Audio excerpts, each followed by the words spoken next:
Ya estamos en vivo con Marcelo Abdala, presidente del PIT-CNT, secretario general de la UNRWA, Sindicato de los Metalúrgicos. Bienvenido a Santas Mañanas, Marcelo. Muy buenos días, ¿cómo están ustedes? Muy bien, acá te hablamos de Anisa, Robert y Andrea también está acá. Gracias por tu tiempo.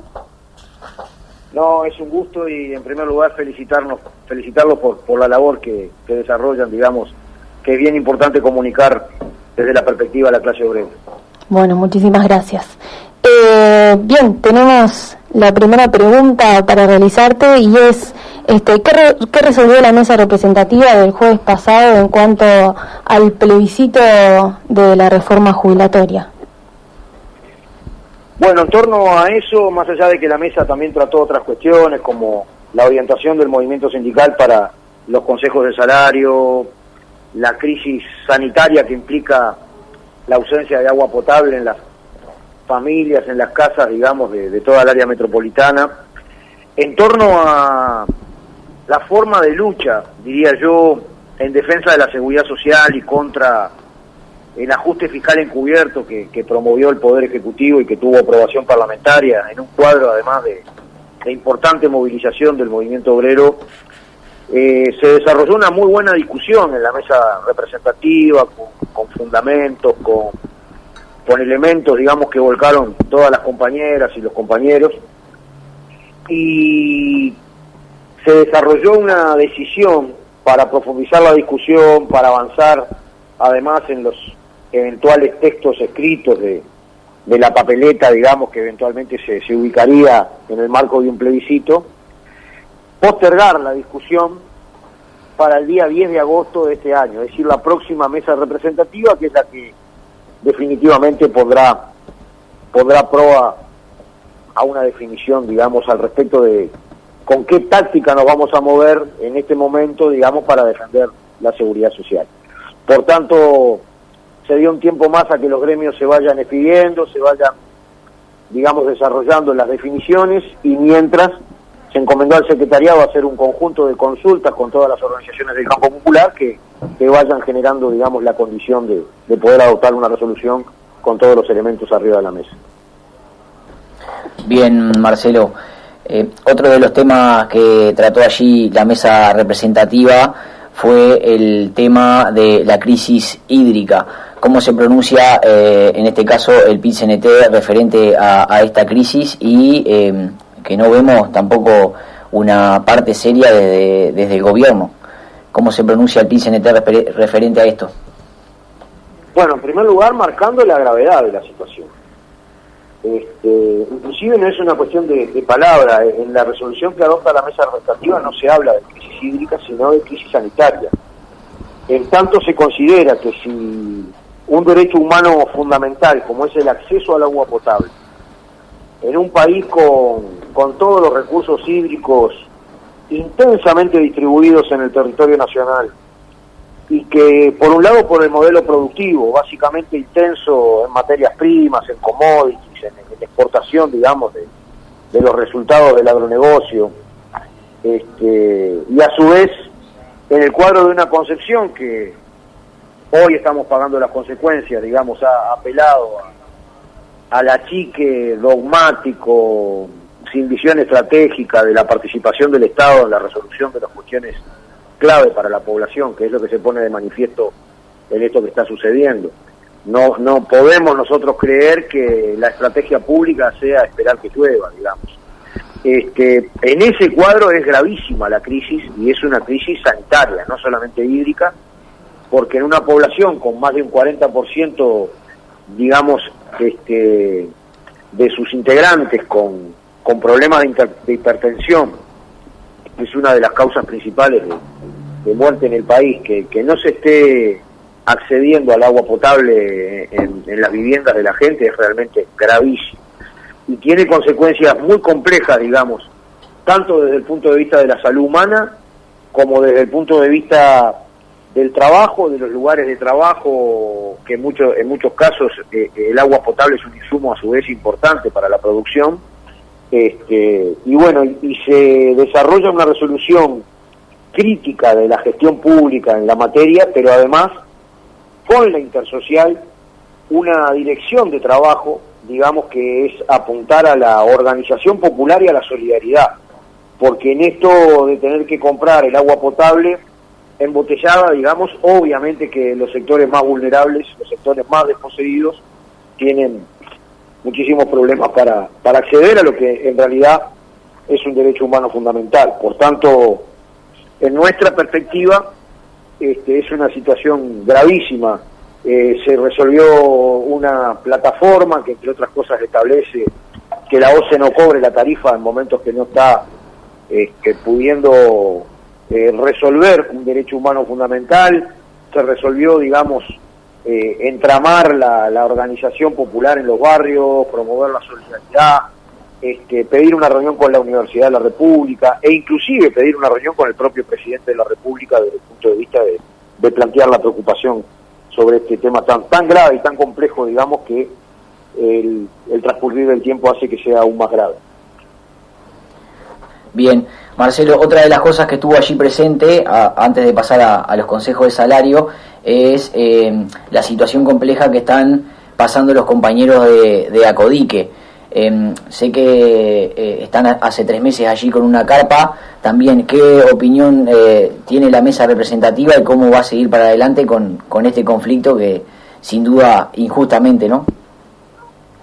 Bueno, a instancia de nuestros compañeros de FUESI se emitió una resolución concreta con respecto a este conflicto que es realmente paradigmático, demostrativo de la verdadera intención patronal, digamos, en estos momentos de contraofensiva del capital.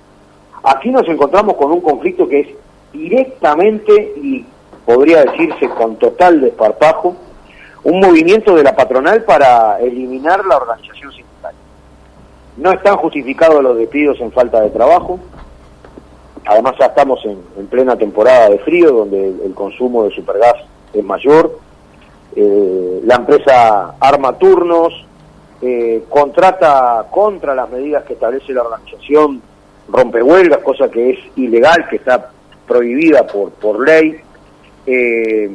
Y aquí la única razón, digamos, si uno analiza el contexto y el desarrollo de este conflicto en que la empresa despide y no acepta los reintegros de los trabajadores, es en virtud de la calidad de afiliados al sindicato y dirigentes del sindicato que tienen los compañeros despedidos. Por tanto, no solamente se trata, en nuestra perspectiva, de una decisión declarativa del movimiento sindical. Aquí hay que extremar la solidaridad, hacer que nuestros compañeros no descaezcan no caigan, digamos, por el desgaste natural que implica un conflicto de esta naturaleza. Y se quedó, digamos, encomendado al secretariado a que establezca la posibilidad de una mesa representativa extraordinaria en la cual, atendiendo la situación de nuestros compañeros del Portland, pero atendiendo especialmente este conflicto, digamos, en el Supergas y otros conflictos que puedan desarrollarse, promueva una importante acción, una importante movilización en solidaridad con los compañeros. Bien, Marcelo, ahora sí, pasando más al tema de los consejos de salario, queríamos hacerte un par de preguntas que quizás para algunos de nosotros sean más, estén más arriba de la mesa y sean más fáciles, las sepamos, pero capaz que hay un montón de la audiencia que no las tiene bastante clara o no entiende cuando estamos hablando de, por ejemplo, cómo funcionan los consejos de salario y qué son. Bueno, básicamente el Consejo de Salario es un ámbito de negociación colectiva tripartito. Participa el Estado, el gobierno, participa la delegación empresarial y participa la delegación obrera, digamos, por cada una de las ramas de actividad, en donde se negocia, digamos, los ajustes que requieren los salarios mínimos por categoría en cada rama, los ajustes salariales, otras condiciones de trabajo que las partes profesionales, digamos, tanto empresarial como de la parte trabajadora, ubiquen en la negociación colectiva, y que en caso de propender un acuerdo, digamos, esas resoluciones tienen en cuenta tanto que ver con el salario como con las condiciones de trabajo, pero si no hay un acuerdo, digamos, en la parte salarial, tanto de los salarios mínimos por categoría como el ajuste salarial, en el Consejo de Salario se vota, y tiene 3 integrantes el Poder Ejecutivo, 2 la parte patronal y 2 la parte trabajadora, cuyas resoluciones establecen laudos, decretos, digamos, obligatorios para toda la rama de actividad. Es un mecanismo institucionalizado de negociación colectiva que en su buen funcionamiento, digamos, permite asociar la dinámica productiva, la dinámica laboral, la producción de la riqueza que tiene el país, con que la misma sea efectivamente distribuida con la parte trabajadora, que es la que crea toda la riqueza. Es un ámbito bien importante de negociación, nace en una ley aprobada en 1943, pero a su vez esa estructura es retomada en la ley de negociación colectiva que se aprobó en el año 2009, y que a pesar de que tuvo algunas modificaciones que nosotros consideramos regresivas en la actual administración, sigue funcionando, digamos, garantizando el derecho y la obligación de las partes de sentarse en una mesa a negociar condiciones de salario y de trabajo para todos los trabajadores. Bien, mencionabas ahí, Marcelo, que hubieron algunos cambios por esta administración que son regresivos. ¿Cuáles de ellos cambios son los más regresivos que se pueden haber llevado adelante con esta administración ahora? Y a mi juicio el más significativo es el cambio en el criterio de la llamada ultraactividad. Esto es que si yo pacto un beneficio no salarial, digamos, aparte del aumento de salario, en la ley se establecía que como principio general ese beneficio tenía una duración por tiempo indeterminado, es decir, duraba más que el convenio colectivo, y en la actual administración se ubica una modificación que establece, digamos, que el principio general es que las partes le ponen fecha. Puede ser por tiempo indeterminado o no, según las partes establezcan, digamos. Entonces, de alguna manera cambia el viento de la negociación, porque ahora los trabajadores no solamente deben ocuparse, digamos, de estudiar todo lo que sea necesario, de proponer, de insistir, de dialogar, y también de movilizarse y luchar, obviamente, para que se consagre un beneficio para los trabajadores, una disposición que afecta a sus condiciones de trabajo y que antes sabían que eso iba a tener una duración por tiempo indeterminado. Bueno, ahora no solamente deben desarrollar esa labor, sino que además tener que negociar hasta cuando dura, ¿no? Ahora, en el marco de la actual ronda de consejos de salario ya ha quedado claro que esto es estrictamente para el convenio colectivo, en donde el Estado no participa, es una herramienta obrero-patronal, sea de empresa o sea de rama de actividad, son herramientas que establecen directa y autónomamente las partes. En el Consejo de Salario este principio no rige, porque al ser tripartito, digamos, no está mencionado en la ley, y si se pactaran modificaciones en el Consejo de Salario que afectan las condiciones de trabajo, obvio que tiene que haber acuerdo obrero-patronal, pero sigue rigiendo el principio, que son de una duración permanente, al revés de lo que se establece para los convenios colectivos, salvo que las partes le pongan fecha de vigencia, digamos, y de aplicación. Bien. ¿Cómo impacta, ya ahora sí metiéndonos más en lo que son los lineamientos del Poder Ejecutivo? Sé que el PIT-CNT estuvo en el Consejo Tripartito Superior. Marcelo, ¿cuáles fueron los lineamientos del Poder Ejecutivo? Y bueno, después también, ¿cómo impactan estos consejos de salario en el verdulero, en la vecina, en el almacenero, en la que tiene la tienda, acá en los lugares del interior más pequeños? Bueno, nosotros justamente pensamos que el Consejo de Salario tiene un impacto positivo para toda la economía. Porque si al trabajador le va bien en el Consejo de Salario, mejora el poder de ingreso de su salario, esto afecta además de manera indirecta a toda la masa de jubilados, porque las jubilaciones se ajustan en función del índice medio de salario, y si en los consejos de salario la parte trabajadora sale bien parada, inmediatamente ajusta a la alta las jubilaciones. Esto implica un aumento a las jubilaciones. Y si trabajadores y jubilados tienen un mayor poder de compra en sus ingresos, eso va directamente para el pequeño productor agropecuario, va directamente para el pequeño comerciante, para el pequeño industrial, cuyos negocios están vinculados al mercado interno, porque los salarios hacen una parte central de la demanda interna, y finalmente, como nosotros en general nos consumimos todo el ingreso, va directamente a los sectores que, es decir, tiene un efecto multiplicador en la economía. Por tanto, para nosotros tiene un efecto positivo. En este caso de esta negociación, el Poder Ejecutivo planteó convenios a 2 años, desde el 1 de julio del 23 al 30 de junio del 25, basados en la inflación prevista, con correctivos anuales en el caso de esa inflación, de que esa inflación prevista se quede por debajo de la inflación real, y con porcentajes de recuperación del salario real de acuerdo a cada una de las ramas de las pérdidas que se observaron en el 2020. Nosotros hemos considerado el planteo del Poder Ejecutivo y en la mesa representativa se ha declarado como insuficiente. Es decir, principalmente por lo siguiente: en primer lugar, porque toda la riqueza nacional que se mide en el Producto Bruto Interno creció por encima de un 3.5%. Si los trabajadores solamente van a recuperar el poder de compra de su salario que existía entre enero del 2020 y junio del 2020, se va a perder participación de los salarios en la riqueza nacional, el Producto Bruto Interno. Para nosotros esa variable es importante, digamos, que sea colocada en la negociación y que supondría ajustes por encima de la recuperación salarial.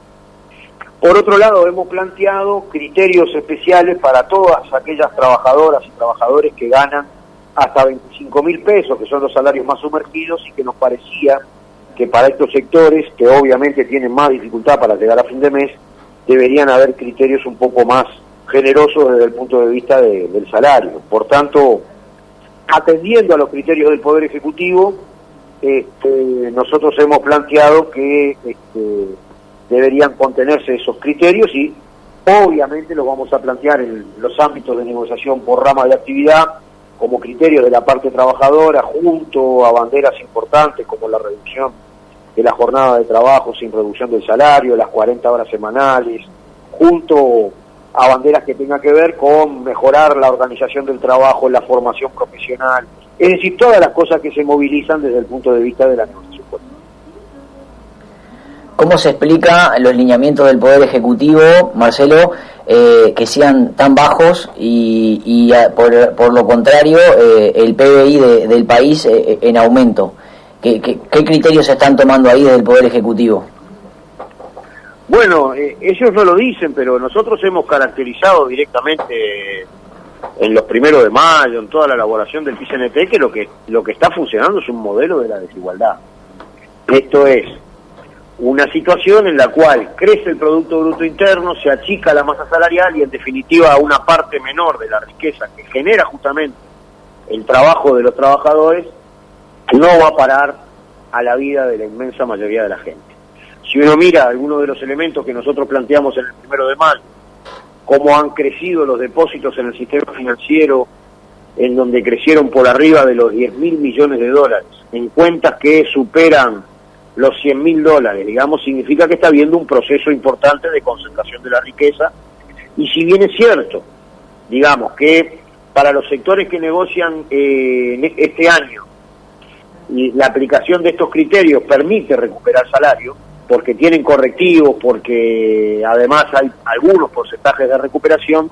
también es cierto que para algunos sectores que negociaron durante el año pasado la recuperación salarial no se va a culminar en la actual administración, va a pasar para la siguiente,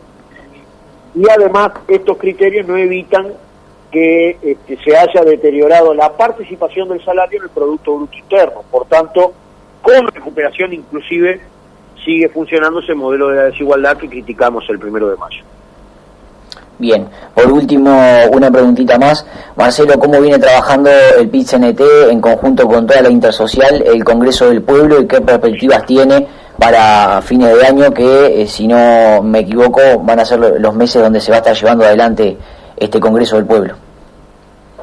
Bueno, se viene trabajando aceleradamente en las mesas temáticas que están afinando los acuerdos entre todas las organizaciones sociales en materia de programa para el desarrollo productivo del país y el cambio en la matriz productiva, para tener niveles mayores de generación de trabajo de calidad y valorización de nuestras materias primas, industrialización del país. En segundo lugar, conceptos que permitan resolver a partir de la salud, de la vivienda, de la educación, de políticas de transferencias directas, eliminar la pobreza en este país, y esto tiene que ver con la necesidad de redistribuir la riqueza, no solamente el ingreso, sino la riqueza en este país. Otros derechos digamos, importantes desde el punto de vista de la no discriminación, de la igualdad de género, etcétera, que también se están conversando. Aspectos que tienen que ver con cambios jurídicos, en qué sentido estas propuestas requieren leyes, modificaciones hasta constitucionales. Por un lado están trabajando las distintas mesas temáticas, pero por otro, y esto es lo más significativo, digamos, que ingresó en la mesa representativa, se están preparando una serie de giras por todo el país, a su vez los zonales en Montevideo, todas las formas de organización en el área metropolitana van a propender a dialogar desde el pie en cada barrio con las organizaciones vecinales y sociales que hay en los barrios para que el Congreso del Pueblo desembarque en los territorios y podamos tener en el entorno del mes de septiembre, digamos, una síntesis importante, digamos, desde un punto de vista programático de una cosa que es un proceso, que no hay que verlo como un objetivo final, sino como un proceso de mancomunión y de unidad de los movimientos sociales. Impecable, Marcelo. Te agradecemos por el tiempo, un gusto tenerte en Santas Mañanas y sin lugar a dudas más adelante seguramente te estemos llamando para alguna que otra entrevista. Un gusto cuando ustedes así lo consideren, a las órdenes, y nuevamente felicitarlos por el trabajo. Muchas gracias. Muy bien, Marcelo Abdala, presidente del PIT-CNT, clarito con los lineamientos de los consejos de salario del Poder Ejecutivo y camino a Congreso del Pueblo en septiembre.